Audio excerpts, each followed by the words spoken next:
Hello everyone, कैसे हो आप लोग। उम्मीद है आप लोग सब अच्छे होंगे। आरपीएस पावटा के यूट्यूब चैनल पर आप सभी का स्वागत है। My self Rajendra Kumar Yadav, faculty of chemistry. Chemistry में 12th क्लास की हम बात करते हैं तो 12th क्लास की केमिस्ट्री में दो पार्ट चलते हैं, भाग फर्स्ट और भाग सेकंड, दो पार्ट। फर्स्ट पार्ट की हम बात करेंगे।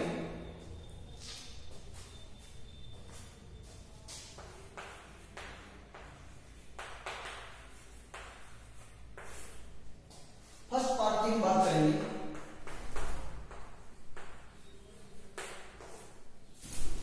फर्स्ट जो पार्ट है वो आपका 30 नंबर का है।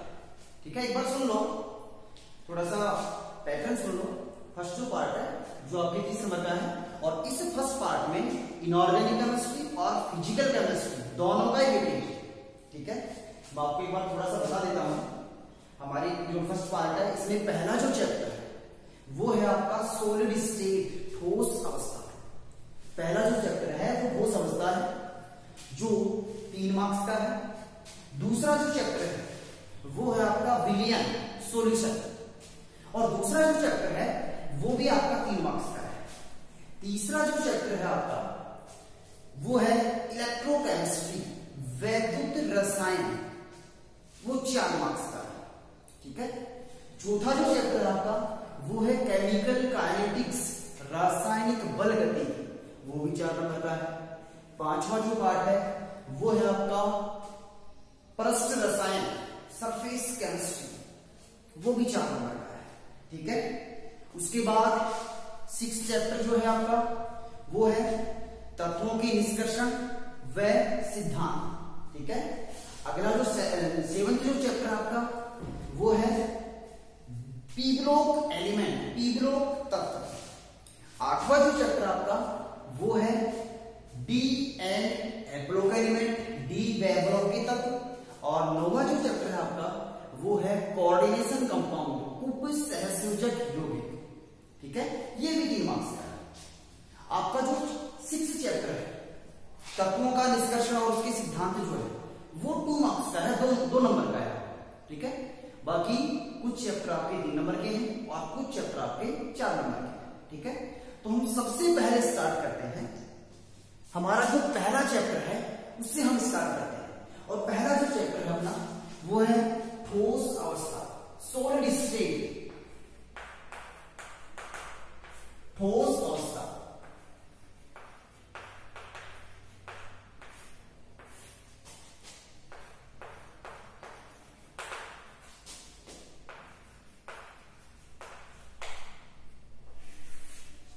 ठोस अवस्था, इसकी हम बात करते हैं। बहुत अच्छा चैप्टर है, हम बिल्कुल बेसिक से चलेंगे और बिल्कुल अपर तक चलेंगे।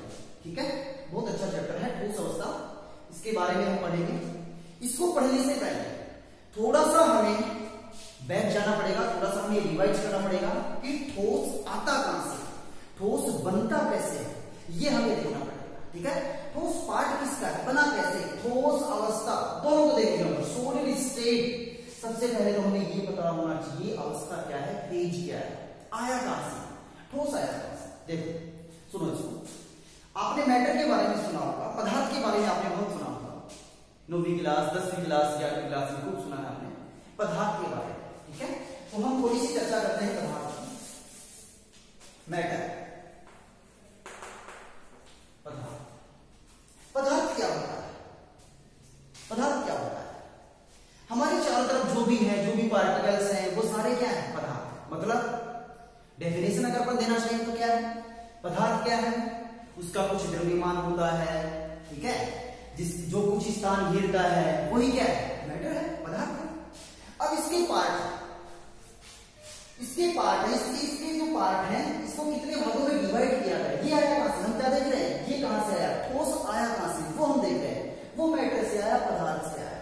ठीक है, तो जो आपका पदार्थ है इसको 5 भागों में डिवाइड किया गया है। कितने पार्टों में, 5 भागों में। लेकिन हम पढ़ते कितने हैं, 3।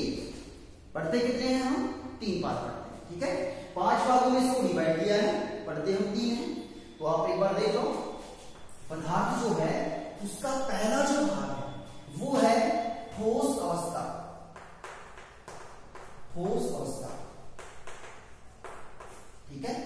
दूसरा जो पार्ट है उसका वो है द्रव अवस्था,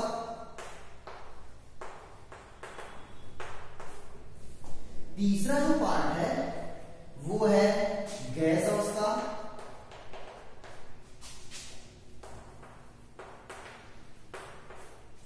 चौथा जो पार्ट है वो है प्लाज्मा,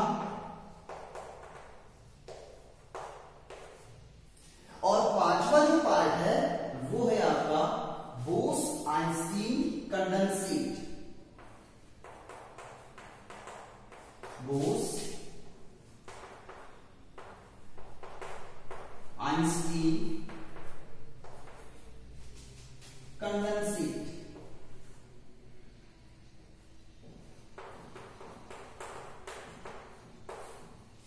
ये आपके 5 भाग हैं पदार्थ। ठोस अवस्था जिसे हम कहते हैं सॉलिड स्टेट,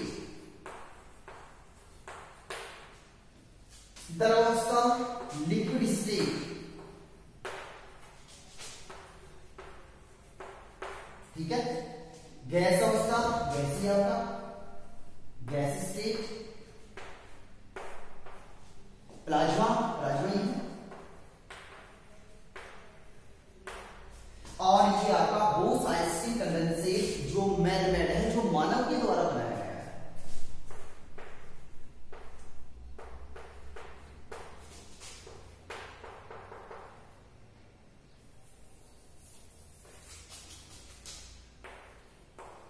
बोस-आइंस्टीन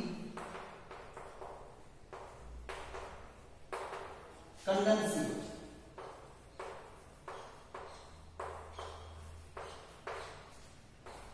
ये आपके 5 भाग हैं पदार्थ के। ये वाले जो पार्ट हैं इनको हम नहीं पढ़ते, इन 3 को ही हम पढ़ते हैं। ये वाले क्यों नहीं पढ़ते? क्योंकि ये हमारे काम के नहीं, हमारे काम के तो कौन है? ठोस अवस्था, द्रव अवस्था और गैस अवस्था, ये हमारे काम के लिए। फिर भी हमें पता होना चाहिए कि पदार्थ के कितने भाग हैं? 5 भाग। हम पढ़ते कितने हैं? 3 ही पढ़ते, ठीक है। ये हम क्यों नहीं पढ़ते? क्योंकि ये हमारे काम नहीं आते। फिर भी हमें थोड़ा सा इनके बारे में क्या आइडिया होना चाहिए। प्लाज्मा, प्लाज्मा क्या है? प्लाज्मा के बारे में आपने सुना भी होगा। प्लाज्मा कैसे बनाते हैं थोड़ा सा सुन लो उसके बारे में, क्योंकि यहाँ से कभी नहीं आता ना, कभी पूछा जाता, फिर भी थोड़ा सा हमें पता होना चाहिए, ठीक है। तो प्लाज्मा कैसे बनाते हैं? जैसे कोई कंटेनर है और आपने इसमें गैस ली, इनर्ट गैस, जैसे आपका हीलियम है, नियोन है, जीनोन है, ठीक है, आर्गन है, क्रिप्टोन है, और उसको आपने हीट किया, गर्म किया उसको आपने, ठीक है। हमें पता है गैस के ऊपर किसी प्रकार का चार्ज नहीं होता, लेकिन जैसे हम इसको हीट करेंगे तो यहां से ये जो गैस का एटम है इससे इलेक्ट्रॉन उत्सर्जित होगा, इलेक्ट्रॉन एमिट होगा इससे। जब इससे इलेक्ट्रॉन एमिट होगा तो इलेक्ट्रॉन इज नेगेटिव पार्टिकल, ऋणात्मक पार्टिकल कण, और यहां पे चार्ज कौन सा आएगा? पॉजिटिव, ठीक है। तो हमें 2 पार्ट मिले, एक पॉजिटिव पार्ट और एक नेगेटिव पार्ट। इसी प्रकार से इस पूरे कंटेनर में हमें पॉजिटिव पार्टिकल भी मिलेंगे और नेगेटिव पार्टिकल भी मिलेंगे, ठीक है। तो ये जो कंटेनर में जो स्टेट बनी है पॉजिटिव और नेगेटिव पार्टिकल की, यही क्या है? प्लाज्मा। यही क्या है? प्लाज्मा। ज्यादा नहीं पढ़ना इसके बारे में, कभी नहीं आता है, पूछा नहीं जाता। और ये आपका बोस-आइंस्टीन है, ठीक है। सत्येंद्रनाथ बोस जो है, सत्येंद्रनाथ बोस जो साइंटिस्ट है, उन्होंने ये बनाया, लैब में बनाया, नेचर में ये उपलब्ध नहीं होता, लैब में ये बनाया। और किससे बनाया ये बनाया बोसॉन से। किससे बनाया ये? बोसॉन से। अब ये कहां से आ गया? आप लोग फिजिक्स में पढ़ते हो, जो मैटर है वो 2 पार्टिकल से बनता है, फर्मियन और बोसॉन, ठीक है। मैटर जो है वो 2 पार्टिकल से बनता है, फर्मियन और बोसॉन। तो ये जो है, ये वाली जो फेज है, किससे बनी? बोसॉन से, ठीक है। बोसॉन की बहुत सारे कण हैं जिनकी एनर्जी जो है वो इक्वल नहीं है, समान नहीं है, बहुत सारे कण हैं। किसी बोसॉन की एनर्जी यहां है, किसी बोसॉन की एनर्जी यहां है, किसी बोसॉन की एनर्जी यहां है, किसी बोसॉन की एनर्जी यहां है, ठीक है। जब टेम्परेचर कम करेंगे, और कितना कम? 0 केल्विन, या फिर हम कह दें -273.15 डिग्री सेल्सियस की बात। इस टेम्परेचर पर ये सारे जो बोझोन कण हैं ये पास आ जाएंगे। पास आ जाएंगे तो इनकी जो एनर्जी है वो क्या हो जाएगी, समान हो जाएगी। ठीक है, इनकी एनर्जी समान हो जाएगी तो हमें ऐसा लगेगा कि ये सारे जो एटम हैं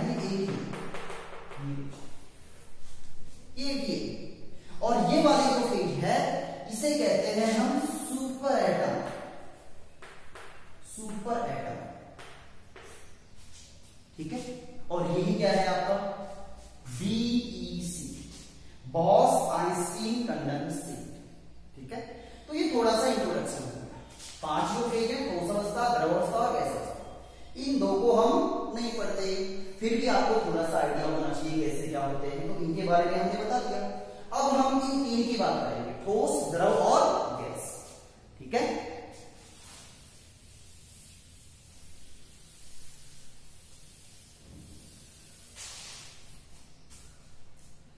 देखिएगा ये जो आपका ठोस अवस्था है ये हमारे 12th क्लास में है।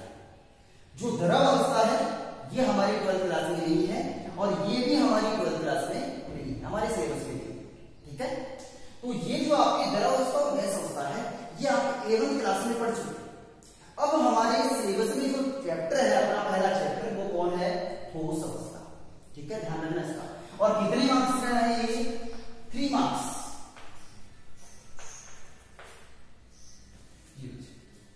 तो हमें पढ़ना कौन सा है, ठोस अवस्था। ठीक है, फिर भी हम थोड़ा सा देख लेते हैं इनके बारे में भी कि ये कैसे आया, ठोस आया कैसे। देखो कोई भी मैटर है वो बना किससे है, पार्टिकल से। किसके पार्टिकल से, उसी के पार्टिकल से, अभी भी कणों से। जैसे हम इस चौक की बात करें, चौक किससे बना है, चौक इसी के छोटे छोटे कणों से मिलकर बना है। ठीक है, जैसे कोई भी लोहे की चीज, ठीक है, कोई बड़ी चीज हमने ली, हम कहेंगे लोहा किससे बना है, निकाल लोगे छोटे छोटे कणों से। तो छोटे छोटे जो कण है ना उनको हम क्या कहेंगे, अवयवी कण। इंग्लिश में बोले तो कंस्टिट्यूएंट पार्टिकल। ठीक है, तो सारा जो खेल है पदार्थ का, ठोस का, द्रव का, गैस का, प्लाज्मा का, बॉस आइंस्टीन कंडेंसेट का, ये सारा खेल किसका है, अवयवी कणों का, कंस्टिट्यूएंट पार्टिकल। ठीक है, तो थोड़ा सा हम जनरल अध्ययन करते हैं तीनों के बारे में ही। देखना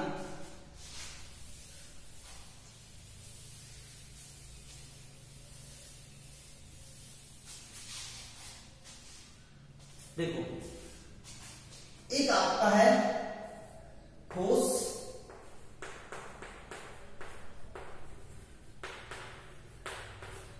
एक आपका है द्रव और एक आपका है गैस।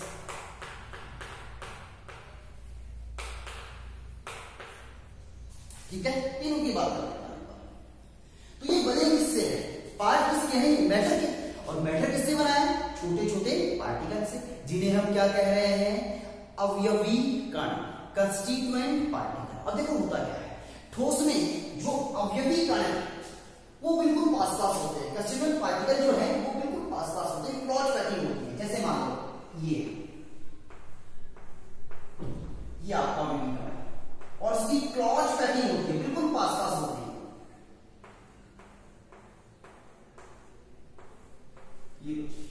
ये आपका ठोस है। अवयवी कण क्या है इसमें, पास पास। अब आपके दिमाग में ये चल रहा होगा, ये अवयवी कण क्या होते हैं, जिनसे मिलकर ठोस बना है। अवयवी कण क्या क्या हो सकते हैं, अवयवी कण क्या क्या हो सकते हैं, देखो अणु है, मॉलिक्यूल है, परमाणु है, एटम है, और आपका आयन है, ये हो सकते हैं। अवयवी कण क्या क्या हो सकते हैं, अणु, परमाणु और आयन हो सकते हैं। और ठोस में अवयवी कण क्या होंगे, बिल्कुल पास पास होंगे। ठीक है, द्रव में अवयवी कण थोड़े से दूर चले जाएंगे।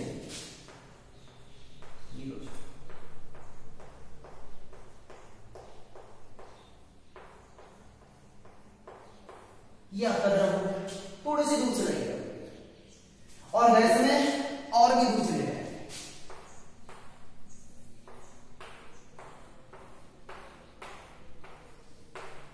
ये तीनों क्लियर हो गए, ठोस, द्रव और गैस। ये तो हमें पढ़े में नहीं है, हमें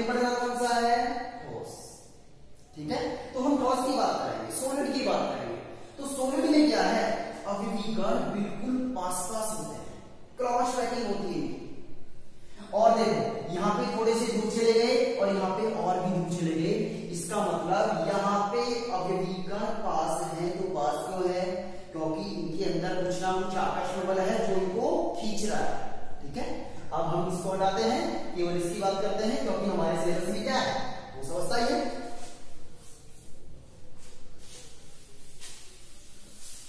देखो, तो ठोस की हम बात कर रहे हैं। ठोस की डेफिनेशन क्या हुई, परिभाषा क्या हुई ठोस की? ठोस बना किससे? ठोस आया कहां से? पदार्थ से। पदार्थ का एक पार्ट है, एक भाग है ठोस। कितने भाग है पदार्थ के? 5। कौन सा? ठोस, द्रव, गैस, प्लाज्मा और बॉस आइंस्टीन। हमारे सिलेबस में कौन सा है? ठोस। बना किससे है? अवयवी कणों से। कैसे बना है? अवयवी कणों की क्रॉस पैकिंग होती है, बिल्कुल पास पास होते हैं अवयवी कण। पास पास क्यों होते हैं? क्योंकि उनके अंदर जो अंतराणविक आकर्षण बल है, अणुओं के अंदर, परमाणुओं के अंदर, आयन के अंदर जो आकर्षण बल है वो कैसे होते हैं? स्ट्रॉन्ग होते हैं, प्रबल होते हैं। ठीक है, तो ठोस की परिभाषा क्या हुई, डेफिनेशन क्या हुई ठोस की? पदार्थ की वह अवस्था, पदार्थ की वह अवस्था जिसमें अवयवी कणों के मध्य प्रबल अंतराणविक आकर्षण बल पाए जाते हैं, उसे हम क्या कहेंगे? ठोस कहेंगे। ठीक है, तो डेफिनेशन आप लिखना चाहो तो पदार्थ की वह अवस्था, पदार्थ की वह अवस्था जिसमें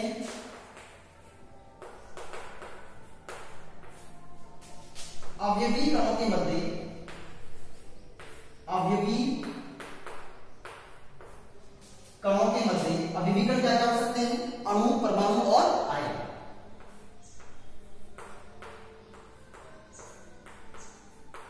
अणु, परमाणु या आयन।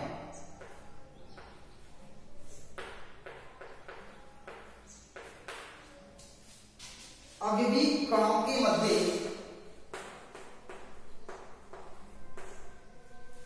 प्रबल अंतराणविक आकर्षण बल पाए जाते हैं।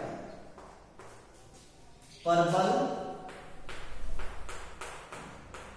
अंतराणविक आकर्षण बल पाए जाते हैं।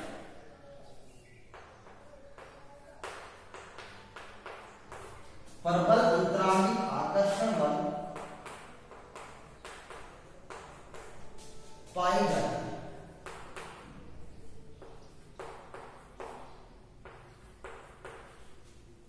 पदार्थ की वह अवस्था जिसमें कणों, कण कौन से?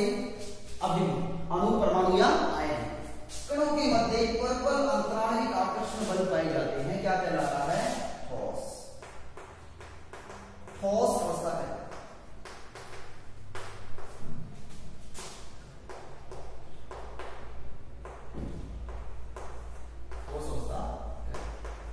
तो ये डेफिनेशन होगी ठोस की, जिसमें कणों के मध्य बिल्कुल क्लॉज पैकिंग होती है, आकर्षण बल कैसे है? स्ट्रॉन्ग है। ठीक है, तो ये थोड़ा सा डेफिनेशन हो गया, इसको आप नोट कर लो। अब ठोस के अंदर हम बात करेंगे। ठोस के अंदर दो प्रकार के बल कार्य करते हैं, दो प्रकार की फोर्स कार्य करते हैं। देखना कैसे?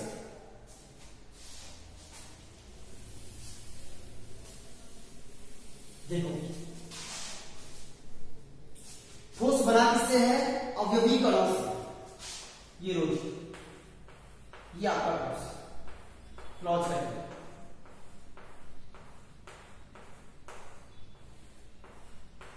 ठीक है, अब इसके अंदर कोई आपसे पूछे ठोस के अंदर आकर्षण बल कैसा है? प्रबल। कौन सा? अंतराणविक आकर्षण बल। अंतराणविक आकर्षण बल किसे कहेंगे? अणुओं के मध्य जो आकर्षण बल है उसे हम क्या कहेंगे? अंतराणविक आकर्षण बल। कैसा है? प्रबल। तो देखो, ठोस बना कैसे? दो चीजें हैं, दो फोर्स, दो फैक्टर काम कर रहे हैं यहाँ पे। एक फैक्टर क्या है? अंतराणविक आकर्षण बल। अंतराणविक आकर्षण बल,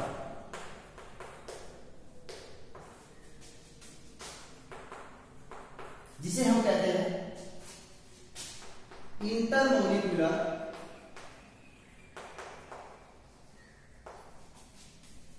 अट्रैक्शन फोर्स। अट्रैक्शन फोर्स, ठीक ठीक है। और दूसरा जो है आपका वो फैक्टर है उष्मीय ऊर्जा। उष्मीय ऊर्जा जिसे हम कहते हैं थर्मल एनर्जी। थर्मल एनर्जी, ये दो फैक्टर है और ये दोनों ही फैक्टर एक दूसरे के अपोजिट है। कैसे? ये वाला जो अंतराणविक आकर्षण बल है ये अवयवी कणों को मतलब अणु परमाणु और आयन को पास ला रहा है, आकर्षण है। और ये जो उष्मीय ऊर्जा है ये कणों को दूर लेके जा रही है। कैसे? जैसे मान लें आपने इसको गर्म किया, इसको हीट किया, तो इसके जो अवयवी कण है इनकी गतिज ऊर्जा बढ़ेगी। गतिज ऊर्जा बढ़ेगी तो ये जो कण है इधर उधर भागेंगे, जाएंगे, मूवमेंट करेंगे, मूव करेंगे। और मूव करेंगे तो ठोस से क्या बन जाएगा, ये लोग मूव कर गए, ठोस से क्या बन गया, द्रव।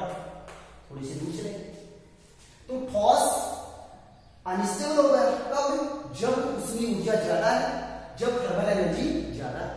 इसका मतलब ये जो उष्मीय ऊर्जा है ये कणों को दूर लेके जा रही है और ये आपका अंतराणविक आकर्षण बल है ये कणों को पास ला रहा है। दोनों एक दूसरे के अपोजिट। तो हमें तो क्या चाहिए, पास वाला फैक्टर चाहिए हमें तो, क्योंकि हमें क्या बनाना है, ठोस बनाना है। ठीक है, तो ये वाला फैक्टर चाहिए हमें, तो ये वाला नहीं चाहिए। ठीक है, तो ठोस बनेगा कैसे? अंतराणविक आकर्षण बल तो क्या होने चाहिए, स्ट्रॉन्ग, प्रबल होने चाहिए, मजबूत होने चाहिए। और उष्मीय ऊर्जा का मान क्या होना चाहिए, कम। अगर उष्मीय ऊर्जा हम बढ़ाएंगे तो ठोस नहीं रहेगा, क्या बन जाएगा उससे, द्रव। और उष्मीय ऊर्जा बढ़ाएंगे तो द्रव से भी क्या बन जाएगा, गैस। ठीक है, तो ये दो फैक्टर हैं जो हमारे काम आते हैं ठोस अवस्था में। क्या? अंतराणविक आकर्षण बल क्या होने चाहिए, प्रबल होने चाहिए। और उष्मीय ऊर्जा क्या होनी चाहिए, कम होनी चाहिए। ठीक है, ध्यान रखना, उष्मीय ऊर्जा बढ़ाओगे तो ठोस से नहीं रहेगा, ठोस किसमें कन्वर्ट हो जाएगा, द्रव में। और बढ़ाओगे तो द्रव किसमें कन्वर्ट हो जाएगा, गैस। ठीक है, अब हम बात करते हैं कि जो ठोस है, हमने देख लिया ठोस की परिभाषा देख ली, ठोस आया कहां से वो हमने देख लिया, ठोस बना कैसे वो हमने देख लिया। दो फैक्टर हैं जो ठोस के बनने को प्रभावित करते हैं। अब हम पढ़ेंगे ठोस के कुछ गुण होते हैं, अभिलाक्षणिक गुण होते हैं, उनकी हम बात करेंगे। ठीक है, तो देखिएगा,